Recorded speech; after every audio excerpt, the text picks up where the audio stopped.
अब हम बात करते हैं डिस्क्रिप्टिव राइटिंग की। तो बेटा आपको IBPS PO के पेपर में सेक्शन देखने को मिलता है जिसमें आपके इस बार 25 मार्क्स का डिस्क्रिप्टिव आने वाला है और आपको 30 मिनट्स मिलेंगे। सिमिलरली SBI PO में भी आपको ये सेक्शन देखने को मिलेगा, 50 नंबर का डिस्क्रिप्टिव आएगा और अगेन आपको 30 मिनट्स का टाइम मिलेगा। इन दोनों में आएगा क्या, इन दोनों में आपको एक लेटर मिलेगा और एक ऐसे मिलेगा।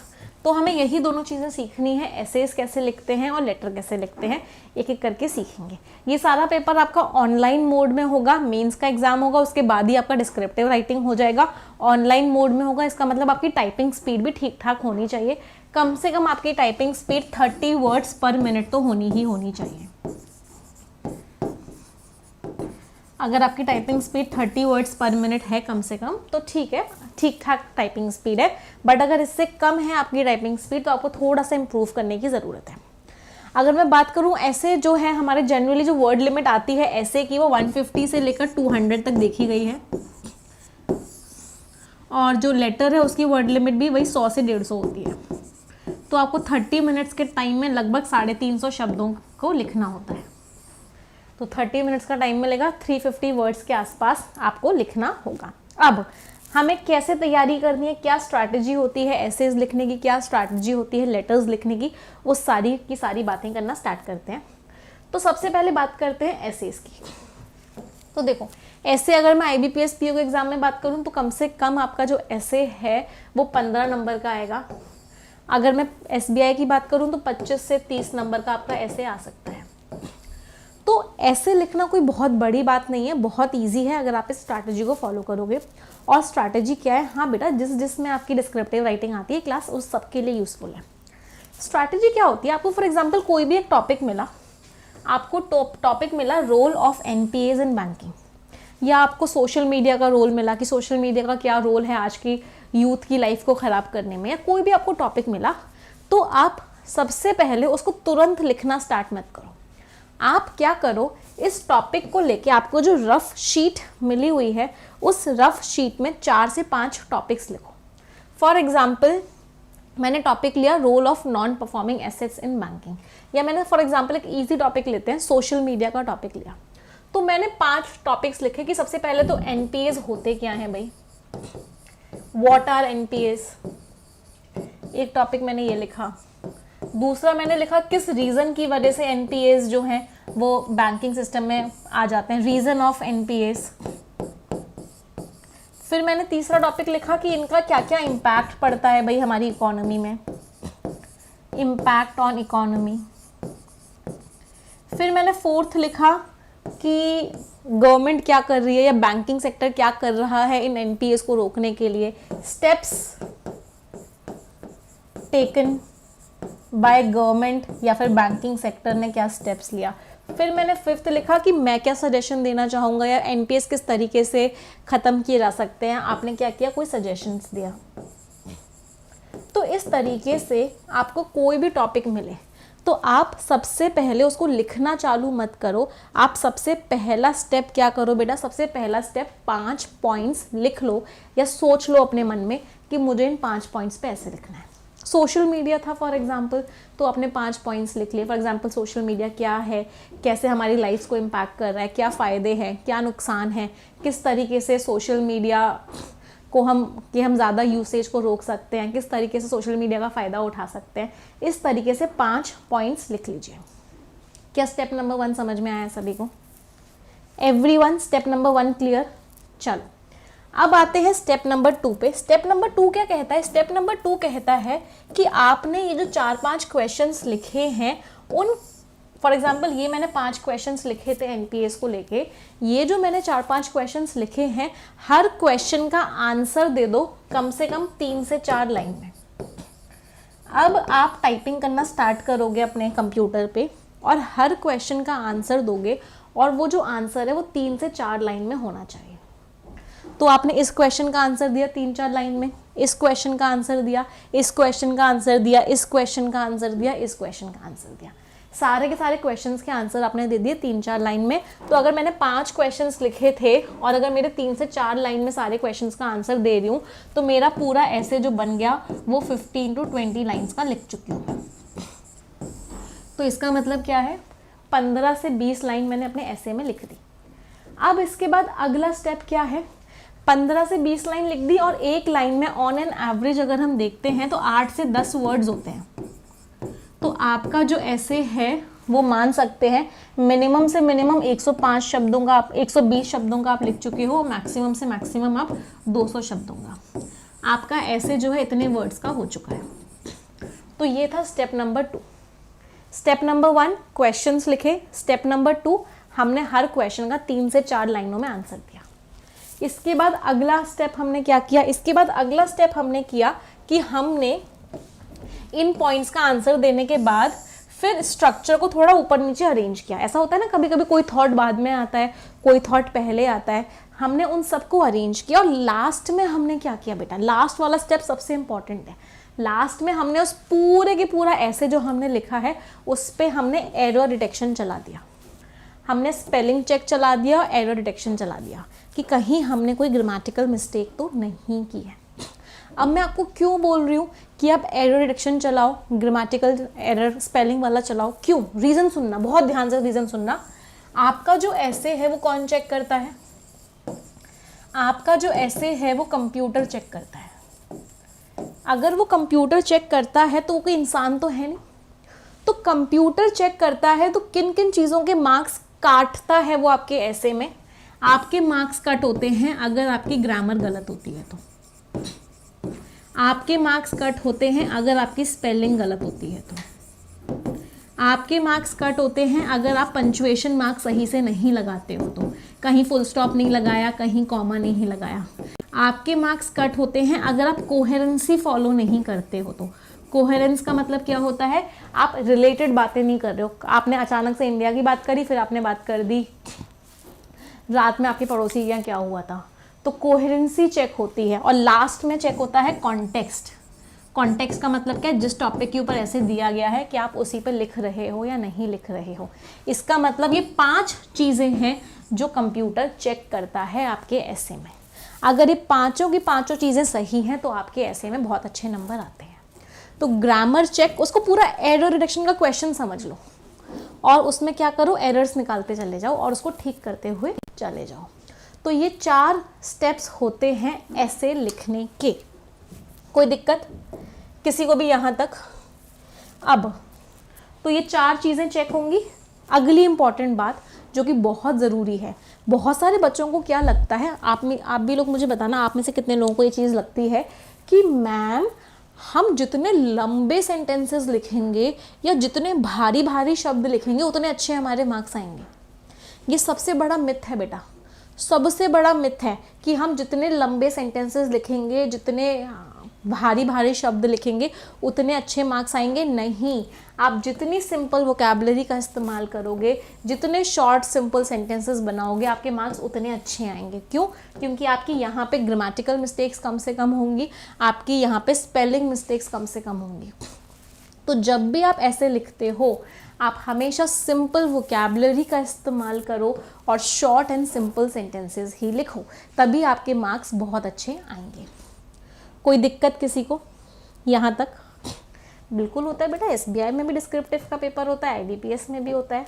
अब मैम टाइम कितना देना है? तो अगर मैं टाइम की बात करूँ तो आपको 30 मिनट्स मिलते हैं पेपर को करने में। ऐसे को 15 मिनट दो, 15 मिनट में आपको ऐसे लिखना है, 10 मिनट दो आप लेटर को, और आखिरी के 5 मिनट में आपको रिवीजन करना है कि कहीं मैंने कुछ गलत तो नहीं लिखा। इस तरीके से आप अपना पूरा का पूरा टाइम डिवाइड करोगे। वर्ड्स काउंट आपको नहीं करने हैं, काउंटर लगा होता है, वर्ड्स काउंट ऑटोमेटिकली होते रहते हैं और आपको दिखते भी रहते हैं, राइट। अब नॉर्मल स्पीड क्या होनी चाहिए, टाइपिंग स्पीड क्या होनी चाहिए? 30 वर्ड्स पर मिनट ठीक ठाक स्पीड है। अगर इतनी स्पीड है तो कोई टेंशन वाली बात नहीं है। इससे कम स्पीड है तो आपको स्पीड को इम्प्रूव करना पड़ेगा, टाइपिंग की थोड़ी बहुत प्रैक्टिस करनी पड़ेगी। अब मैं आपको कुछ एसेज दिखाती हूँ कि किस तरह के एसेज आए हैं हमारे अभी तक के एग्जाम्स में। तो 2021 में हमारा IBPS PO मेंस का जो एग्ज़ाम हुआ था 2021 में पिछले साल, उसमें ऐसे आया था modern technology makes life more convenient, कि ये जो मॉडर्न टेक्नोलॉजी है ये ज़िंदगी को बहुत अच्छा बना देती है। ये बिल्कुल एक्सपेक्टेड था, ये मैंने पिछले साल के IBPS PO मेन से पहले जो बच्चों को बताया भी था। मैं आपको हमेशा इंपॉर्टेंट टॉपिक्स की लिस्ट देती हूँ कि इस लिस्ट में से आएगा, और ये सबसे पहला यही था, क्योंकि ये चीज़ बार बार देखी गई है, इसमें कोई रॉकेट साइंस नहीं है। सबको पता है कि IBPS PO मेंस का एग्ज़ाम है, SBI PO मेंस का एग्ज़ाम है, तो या तो सोशल मीडिया को लेके आएगा कुछ,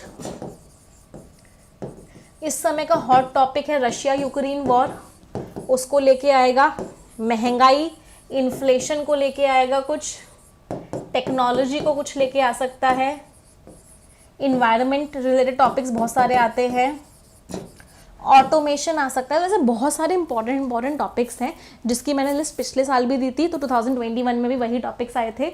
लेटर भी बहुत ज़्यादा प्रिडिक्टेबल होता है, लेटर को भी मैं बता दूंगी ये टॉपिक आएगा, आप देखेंगे यही टॉपिक्स आएंगे, उसके अलावा कुछ आता ही नहीं है। तो टॉपिक्स बहुत प्रिडिक्टेबल होते हैं। IBPS PO मेंस के भी टॉपिक्स बहुत प्रिडिक्टेबल हैं, SBI PO मेंस के भी टॉपिक्स बहुत प्रिडिक्टेबल हैं। अभी मैं आपको पूरी लिस्ट भी दे दूंगी टेलीग्राम चैनल पे कि ये टॉपिक्स कर जाना, इसी में से कोई ना कोई टॉपिक आपको मिल जाएगा एग्जाम में, उस वाले ऐसे को 2 से 3 बार पढ़ जाना। इनफैक्ट जो डिस्क्रिप्टिव की बुक है हमारी, उसमें सारे टॉपिक्स हमने दिए भी हैं, सारे के सारे टॉपिक्स पे ऐसे है। तो ये आया था, ये मैं डिस्क्रिप्टिव की बुक से ही आपको बता रही हूँ। तो ये IBPS PO मेंस 2021 में आया था, इसके ऊपर हमने पूरा ऐसे भी लिखा था। ये मैं भी आपको टेलीग्राम पे फाइल दे दूंगी, PDF दे दूंगी। जिन लोगों के पास डिस्क्रिप्टिव राइटिंग की बुक है उनके पास तो सारे टॉपिक्स पे एसेज ऑलरेडी हैं। तो ये हमने ऐसे लिखा था इस पर, मतलब आप लोगों के लिए मैंने लिखा था अपनी बुक में, जो IBPS PO 2021 में आया था। इसको एक बार पढ़ लेना। वही क्वेश्चंस लिखे पहले, उन क्वेश्चंस का एक एक पैराग्राफ में आंसर किया, फिर पूरे पे क्या किया, एरर डिटेक्शन लगा दिया। अगला टॉपिक जो आया था IBPS PO मेंस 2021 में, वो था ग्लोबल, जो ऑयल प्राइसेस बढ़ रहे हैं, तो इंडियन इकोनॉमी को लेके जो ऑयल प्राइसेस बढ़ रहे हैं उसका इम्पैक्ट क्या पड़ा है, ये टॉपिक आया था। इसके ऊपर भी पूरा का पूरा ऐसे ये दिया हुआ है, एक बार इसको रीड कर लेना।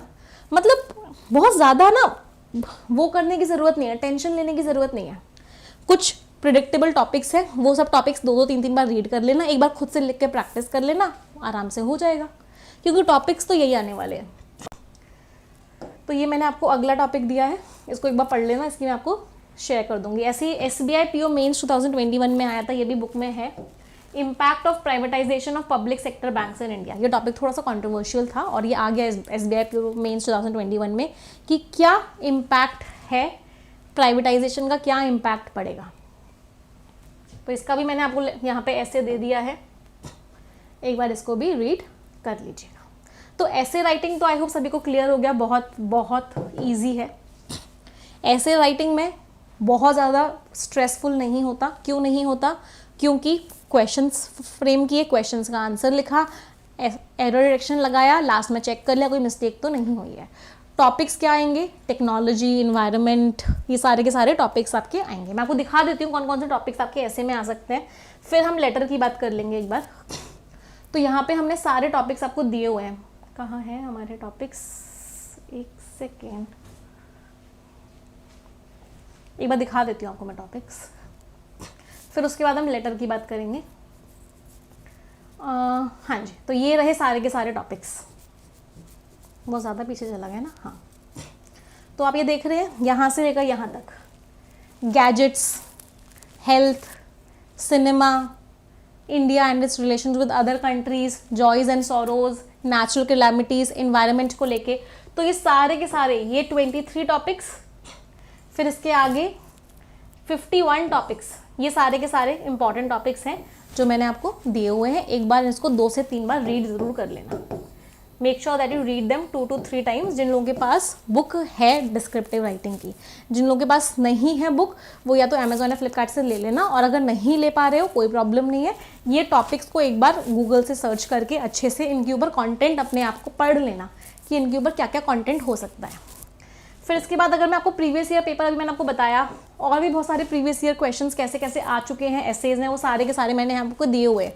देखो, cashless economy, foreign direct investment, social media, inflation deflation, online examinations, क्या फ़ायदे हैं क्या नुकसान है, डिजिटल इकोनॉमी, सॉफ्टवेयर कोडिंग। तो ये सारे के सारे टॉपिक्स जो है प्रीवियस ईयर पेपर्स में आए हुए हैं, बार बार रिपीट ही होते रहते हैं। सोशल मीडिया है तो सोशल मीडिया पे आई डोंट नो कितनी बार ऐसे आ चुका है, एनवायरनमेंट को लेके, पोल्यूशन को लेके कितनी ही बार ऐसे आ चुका है। तो टॉपिक्स बहुत ही ज़्यादा प्रिडिक्टेबल होते हैं। अब बात करते हैं लेटर राइटिंग की। तो ये सारे के सारे टॉपिक्स थे, एक बार देख लेना। आप लोगों के पास बुक तो वैसे होगी ना, उसमें से एक बार देख लेना। नहीं है तो मैं टेलीग्राम पे अभी शेयर कर दूंगी पूरा इंडेक्स, डोंट वरी। और ये सारे टॉपिक्स के एसेज भी मैं शेयर कर दूंगी अभी टेलीग्राम पे। चलो अब बात करते हैं लेटर राइटिंग की। लेटर राइटिंग में बेटा सबसे पहली और एक इम्पॉर्टेंट बात मेरी हमेशा याद रखना, हमेशा याद रखना, आपके पास चॉइस आएगी, फॉर्मल लेटर आएगा या फिर इनफॉर्मल लेटर आएगा। आपके पास ये चॉइस आती है, always and always go for formal letter. हमेशा फॉर्मल लेटर को ही सिलेक्ट करना। क्यों मैं ऐसा कह रही हूँ कि फॉर्मल लेटर को ही सिलेक्ट करना? क्योंकि फॉर्मल लेटर में नंबर ज़्यादा मिलते हैं as compare to informal letter. अब फॉर्मल लेटर में नंबर क्यों ज़्यादा मिलते हैं as compare to informal letter? इसका रीज़न है क्योंकि इसमें प्रॉपर एक फॉर्मेट फॉलो होता है। अगर आपका वो फॉर्मेट बिल्कुल सही है, हम कौन सा फॉर्मेट यूज़ करते हैं? Block format. अगर आपका वो ब्लॉक फॉर्मेट एकदम सही है, जहाँ कॉमा लगाना है वहाँ कॉमा लगाया है, जहाँ स्पेस देना है वहाँ आपने स्पेस दिया है, जहाँ सैल्यूटेशन लगाना है वहाँ सैल्यूटेशन लगाया है, तो आपके 50% मार्क्स तो कंफर्म है। आपने अंदर भले ही कुछ भी लिखा हो। तो ब्लॉक फॉर्मेट यूज़ करना फॉर्मल लेटर में, फॉर्मल को ही सिलेक्ट करना। और कुछ ओपनिंग और क्लोजिंग लाइंस होती हैं जो फिक्स्ड होती हैं, जिनमें कोई चेंज नहीं होता। वो ओपनिंग और क्लोजिंग लाइंस भी आपको याद होंगी तो आपके बाकी 50% मार्क्स भी आसानी से आ जाएंगे। इनफॉर्मल लेटर में फॉर्मेट पे उतने मार्क्स नहीं होते जितने मार्क्स कंटेंट में होते हैं। तो कंटेंट आपका ज़्यादा चेक होता है, और कंटेंट थोड़ा सा डिस्क्रिप्टिव नेचर का हो जाता है, तो वो कभी कम मार्क्स भी आते हैं और कभी ठीक ठाक मार्क्स भी आते हैं। अब फॉर्मेट क्या होता है? तो अभी मैं आप लोगों के सामने एक लेटर करवा रही हूँ, इसकी हेल्प से मैं आपको फॉर्मेट सिखा रही हूँ कि लेटर राइटिंग का फॉर्मेट क्या होता है। बहुत ध्यान से देखना बेटा। तो एक लेटर लिखना है बैंक मैनेजर को कि वहाँ के एम्प्लॉयज़ क्या कर रहे हैं, करेंसी के नोट्स को स्टेपल कर देते हैं। तो आप एक कस्टमर हो और आपको उस बैंक के मैनेजर को एक लेटर लिखना है कि देखो आपके एम्प्लॉयज़ क्या करते हैं, नोट्स को स्टेपल करके देते हैं, उसकी वजह से हमें बड़ी दिक्कत होती है। ना कोई दुकानदार हमारा नोट खरीद लेता है, ना कोई इंसान नोट लेता ही नहीं, कहता स्टेपल नोट है हम तो नहीं ले रहे। तो इसकी कंप्लेन करनी है आपको बैंक मैनेजर को। टॉपिक समझ में आया सभी को? एवरीवन? चलो अब फॉर्मेट को देखना। सबसे पहले कंटेंट नहीं सिखा रही, पहले सबसे पहले फॉर्मेट सिखा रही हूँ। तो फॉर्मेट को बहुत ध्यान से देखना बेटा। सबसे पहले ये क्या लिखते हो आप? सबसे पहले आप लिखते हो सेंडर्स एड्रेस। किसका एड्रेस लिखते हो? जो भेजने वाला है। बहुत बार आपको पेपर में दिया गया होता है, नाम भी दिया गया होता है, एड्रेस भी दिया गया होता है। You are mister Ramesh living in block A, colony this, city this. तो सबसे पहले आपने क्या लिखा? सबसे पहले आपने सेंडर का एड्रेस लिखा। अब सेंडर का एड्रेस जब लिखा, बहुत ध्यान से देखना, फर्स्ट लाइन के आगे कॉमा लगाया, सेकंड लाइन के आगे कॉमा लगाया, यहाँ पे जब चेंज हो रहा था यहाँ पे कॉमा लगाया। तो सिर्फ लास्ट लाइन में कुछ नहीं लगेगा, उससे पहले वाली दोनों लाइंस के एंड में क्या लगेगा? उससे पहले वाली दोनों लाइंस के एंड में आपका क्या स्क्रीन कट हो रही है क्या? कोई बात नहीं, मैं ठीक कर देती हूँ। Now is it okay? अब ठीक है।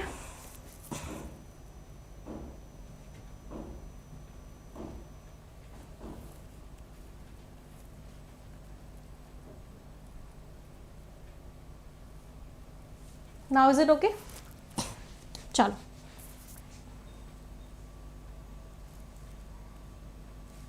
हाँ, तो सबसे पहले हमने क्या लिखा? सेंडर्स एड्रेस को लिखा। उसके बाद हम क्या करेंगे? उसके बाद हम लिखेंगे डेट। डेट का एक ही फॉर्मेट पकड़ लो, क्योंकि गलती होने के चांसेस बहुत ज़्यादा होते हैं डेट के फॉर्मेट में। तो डेट का आपने एक ही फॉर्मेट स्टिक कर लिया। सबसे पहले मंथ लिखा, फिर डेट लिखी, फिर कॉमा लगाया। यहाँ पे इस कॉमा को ध्यान से देखना, कॉमा लगाया और फिर क्या लिखा, ईयर लिखा। अगला फिर आपने क्या लिखा, सेंडर्स एड्रेस डेट। अच्छा एक चीज़ और ध्यान रखना, इस ब्लॉक फॉर्मेट में सब चीज़ों को बिल्कुल लेफ्ट हैंड साइड लिखते हैं, कहीं भी कोई भी स्पेस नहीं छोड़ते। तो ब्लॉक फॉर्मेट का मतलब होता है कि सारी की सारी चीज़ें एकदम लेफ्ट हैंड साइड ही जाएंगी, आप कहीं भी इतना सा भी स्पेस नहीं छोड़ोगे। इसके बाद आपने क्या लिखा, रिसीवर्स एड्रेस लिखा, जिसको आप भेज रहे हो उसका एड्रेस आया तीसरा। फिर आपने एक लाइन छोड़ी, लाइन छोड़ने के बाद आपने क्या लिखा, सब्जेक्ट लिखा, और सब्जेक्ट जनरली कंप्लेंट ही होता है, तो complaint regarding the bad habit of stippling currency notes.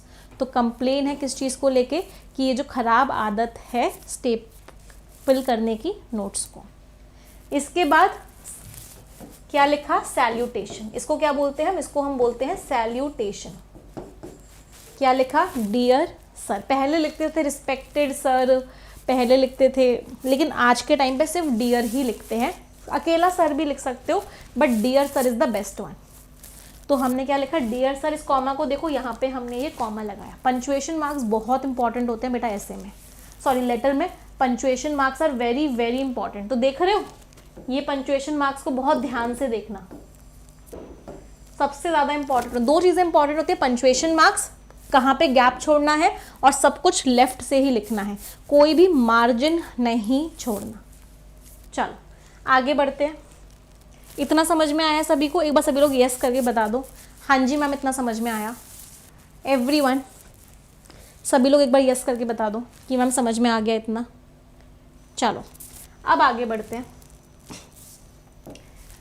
उसके बाद हमने क्या किया, अपने इस लेटर को 2 पैराग्राफ में लिखा। हम 3 पैराग्राफ में भी लिख सकते हैं, 2 पैराग्राफ में भी लिख सकते हैं। सबसे अच्छा होता है 2 पैराग्राफ में लिखो। तो सबसे पहली लाइन हमने क्या लिखी, this is to draw your attention to the. ये जो है फिक्स्ड लाइन है, इस लाइन को याद कर लो। आप किसी को भी लेटर लिख रहे हो, फॉर्मल प्रिंसिपल को लिख रहे हो, किसी मैनेजर को लिख रहे हो, किसी अथॉरिटी को लिख रहे हो, इस लाइन को फिक्स समझ लो, this is to draw your attention towards, या फिर I am writing this letter. क्या लाइन फिक्स लिखोगे, I am writing this letter, फिर आगे वो टू, फिर draw your attention to the. ये लाइन फिक्स्ड है। किसी न्यूज़पेपर के एडिटर को लाइन लिखते हो, न्यूज़पेपर के एडिटर को लाइन लिखते हो, तो लाइन फिक्स क्या होती है, इसको भी रट लो। Through the columns of your esteemed newspaper I would like to draw the attention of the concerned authorities towards. फिर जो प्रॉब्लम लिखी हुई है उसमें डाल दो। जो बोला एक बार लिखूं या याद हो गया, क्या बोला मैंने, अगर न्यूज़पेपर के एडिटर को कोई लेटर लिख रहे हो और उसमें बोला गया है कि इस एडिटर को बोलो कि आप इसको छाप दो, तो क्या लाइन होगी, starting through the columns of your esteemed newspaper I would wish, या वुड हटा दो, I wish to draw the kind attention of concerned authorities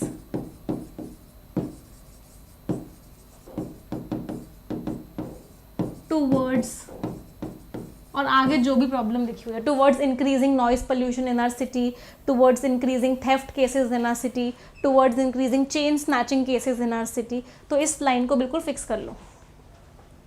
closing lines, ending lines एकदम फिक्स हो जानी चाहिए, सोचने का भी टाइम ना मिले।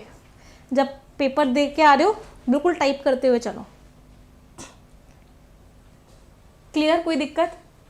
फिर यहाँ पे पहले इस प्रॉब्लम को बताया, फिर सिचुएशन समझाई, कस्टमर के नोट्स ख़राब हो जाते हैं, कोई दुकानदार लेता नहीं है उन नोट्स को, हमें बड़ी दिक्कत होती है। फिर जो अगली बात आई वो प्रॉब्लम आई कि आपने क्या किया, क्या क्या प्रॉब्लम फेस किया। अगला लास्ट में इस लाइन को फिक्स कर लो, therefore I request. Last paragraph में इस लाइन को फिक्स कर लो, देयरफॉर आई रिक्वेस्ट। क्या रिक्वेस्ट करूंगा, जो भी बात आपको रिक्वेस्ट करनी है। I request you to publish an article regarding chain snatching cases in your newspaper, या फिर देयरफॉर आई रिक्वेस्ट यू कि आप एम्प्लॉयज़ को बोलो कि वो इस तरह के नोट्स ना स्टेपल करें। और लास्ट में ये वाली लाइन भी फिक्स कर लो, I hope you will look into the matter at your earliest convenience. मैं ऐसी उम्मीद करता हूँ कि आप इस मैटर में जल्दी से जल्दी कोई भी एक्शन लेंगे। क्लियर सभी को?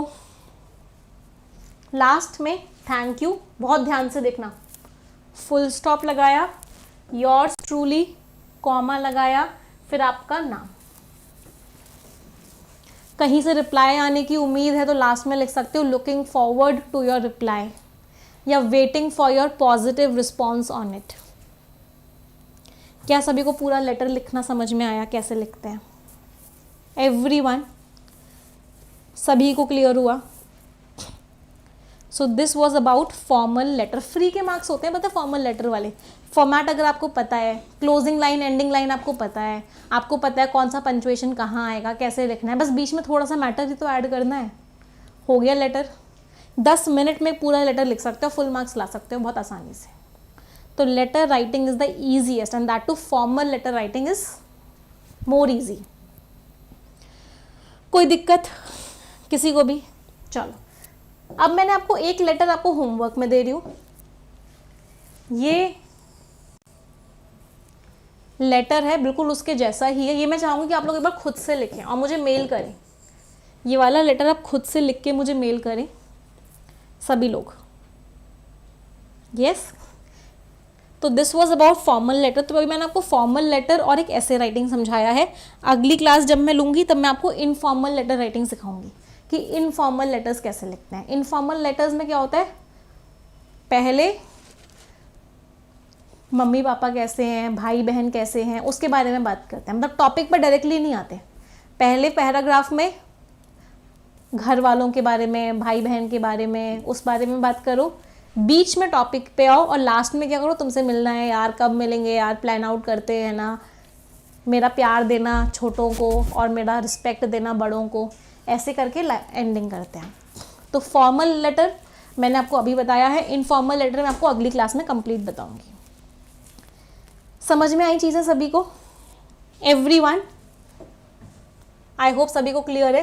ये टेलीग्राम चैनल है, यहाँ पे मैं अभी ये पीडीएफ शेयर कर रही हूँ, तो इस पीडीएफ से एक बार देख लेना। जिन लोगों के पास डिस्क्रिप्टिव राइटिंग की बुक है उन लोगों को तो कोई दिक्कत है नहीं, क्योंकि जितना भी मैं पढ़ा रही हूँ डिस्क्रिप्टिव राइटिंग में आप लोगों को, उससे बहुत कई ज़्यादा आपको कहाँ मिल जाएगा, बुक में मिल जाएगा। बुक में हमने सब कुछ ऐड कर दिया है, previous year essays, previous year letters, important topics के ऊपर एसेज, इंपॉर्टेंट टॉपिक्स के ऊपर letters, formal letters, informal letters, precis, previous year precis, सारी चीज़ें आपको एक ही बुक में हमने दे दिया। तो जिन लोगों के पास बुक है तो वो लोग बुक से पढ़ लेंगे, जिन लोगों के पास बुक नहीं है वो मैं टेलीग्राम पे बीच बीच में टॉपिक शेयर करती रहूँगी, आपको ये पीडीएफ शेयर कर दूँगी, आप वहाँ से पढ़ लेंगे। ठीक है, चलो, मज़ा आया आज के सेशन में? Did you enjoy today session everyone? Yes, चलो अब मैं आपको पिछली क्लास के विनर्स के नाम बता देती हूँ, जिन लोगों ने होमवर्क क्वेश्चन का सही आंसर दिया था। और आज का होमवर्क क्वेश्चन क्या है? आज का होमवर्क क्वेश्चन ये है कि फॉर्मल लेटर की स्टार्टिंग लाइन क्या होती है। आपको एक एडिटर को एक लेटर लिखना है, उसकी आप बस मुझे ओपनिंग लाइन बताओगे, जो मैंने अभी आपको बताई भी है इस क्लास में। तो आज का होमवर्क क्वेश्चन यही है, that you will tell me the opening line of a formal letter to editor. अब पिछली क्लास के विनर्स कौन कौन से हैं? जिन लोगों ने सही कमेंट किया था, मेरा फ़ोन हैंग हो गया, पुराना हो गया मेरा फ़ोन बहुत ना, ओपन नहीं हो रहा आज। Let me try it again.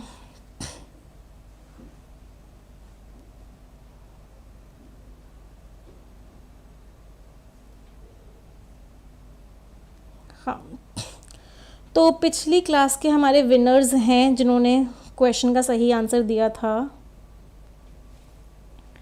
Priya Kashyap,